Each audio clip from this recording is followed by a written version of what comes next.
വനിതാ മതിൽ വിഷയത്തിൽ സർക്കാരിനെതിരെ പരസ്യമായി രംഗത്തുവന്ന NSS നേതൃത്വത്തെ കടന്നാക്രമിച്ച് CPIM. NSSനെ RSSന്റെ തൊഴുത്തിൽ കൊണ്ടുപോയി കെട്ടാനാണ് ഇപ്പോഴത്തെ നേതൃത്വം ശ്രമിക്കുന്നതെന്ന് സംസ്ഥാന സെക്രട്ടറി കോടിയേരി ബാലകൃഷ്ണൻ കുറ്റപ്പെടുത്തി.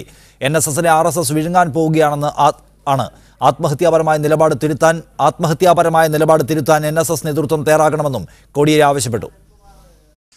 ശബരിമല വിഷയത്തിൽ സർക്കാരിനെതിരെ പരസ്യ വിമർശനങ്ങൾ ഉന്നയിച്ചിട്ടും NSS നേതൃത്വത്തിനെതിരെ CPM മുഖ്യമന്ത്രിയും കടുത്ത പരാമർശങ്ങൾ ഇതുവരെ നടത്തിയിരുന്നില്ല.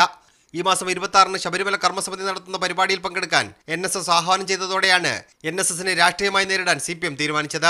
ഈ വനിതാ മതിൽ പങ്കെടുക്കാൻ പാടില്ല എന്ന് ആവശ്യപ്പെടുന്നവർ തന്നെ RSSന്റെ പരിപാടിയിൽ പങ്കെടുക്കണം എന്ന് ആവശ്യപ്പെടുന്ന സ്ഥിതി എന്തുകൊണ്ടുണ്ടായി? ഇത് RSSന്റെ തൊഴുത്തിൽ ആ നവോത്ഥാന പാരമ്പര്യമുള്ള സംഘടനയെ കൊണ്ടുപോയി കെട്ടാനുള്ള ചിലരുടെ നീക്കത്തിൻ്റെ ഭാഗമാണ്.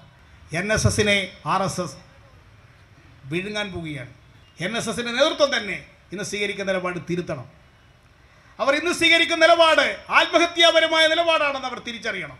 മുഖ്യമന്ത്രിക്ക് ധാർഷ്ട്യമാണെന്ന സുകുമാരൻ നായരുടെ വിമർശനങ്ങൾക്ക് കോടിയേരിയുടെ മറുപടി ഇങ്ങനെയായിരുന്നു. ഇത്തരം നിലപാടുകൾക്ക് വേണ്ടിയുള്ള ധാർഷ്ട്യമാണ് മുഖ്യമന്ത്രി പ്രകടിപ്പിക്കുന്നത്.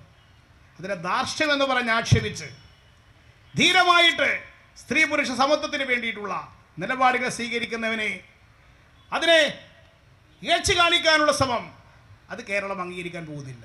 മന്നത്ത് പത്മനാഭൻ ഉണ്ടായിരുന്നെങ്കിൽ അദ്ദേഹത്തിന്റെ കുടുംബത്തിലെ സ്ത്രീകളെ വനിതാ മതിൽ പങ്കെടുപ്പിക്കുമായിരുന്നുവെന്നും കോടിയേരി പറഞ്ഞു. അതേസമയം ശബരിമല വിഷയത്തിൽ കേന്ദ്ര സർക്കാരിനെ സമീപിക്കുമെന്ന NSS നിലപാടിനെ സ്വാഗതം ചെയ്യുന്നതായി ദേവസ്വം മന്ത്രി കടകംപള്ളി സുരേന്ദ്രൻ വ്യക്തമാക്കി. മീഡിയ 1 തിരുവനന്തപുരം.